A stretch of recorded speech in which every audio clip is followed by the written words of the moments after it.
السلام عليكم ورحمة الله وبركاته. قال لي قهدارا ديسا بقصاك يا حضور وانا رسول أكرم عليه الصلاة والسلام دما خدای تعالى أمر تبلیغ جرا دکه دیجا رابع عشیره خو ملت خو هشیار بکه غازی و دعوت اسلام بکه پیغمبر خدای علیه الصلاة والسلام تی سر جای ابوالقبیسی ابوالقبیس جی وکی ام بیجن ایرو تلویزیون چا خبر داده چا آژانس داده عین وسا پیغمبر رابو سریوی کبری گو ای اهل مکه ای قریش ای ابوذر عبدالمناف غازی اهل قریش کرن دما یک رابیا سروی کبری غازی بکرا ملت دزانی کی تشتکی مهم هيا تشکی مسئله کی مزن هيا ملت حمید دورا پیغمبر توپو گو بجا یا محمد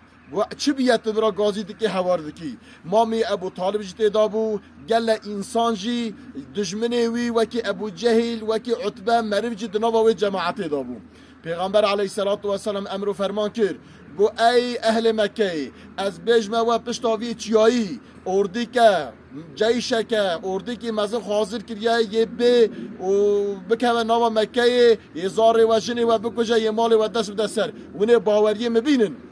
ملت و داره همین خبردان گو یا محمد تشکی و صحیه اگر تشکی و صحیه امی حاضر کن امی یا برهون یا امی سلاح خلدن امی هر قارشی و اردی امی شر بکن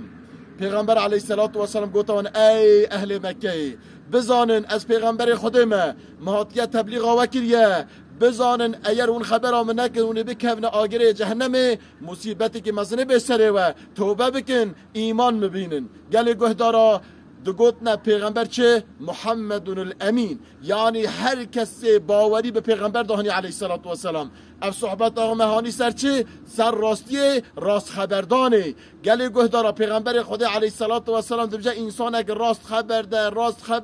خبر ده دبه حوال صدیقینا او راستی و دبه ریا راست او ریا راستی و دبه جنتی مروه که دروا خبر ده دبه درو کرا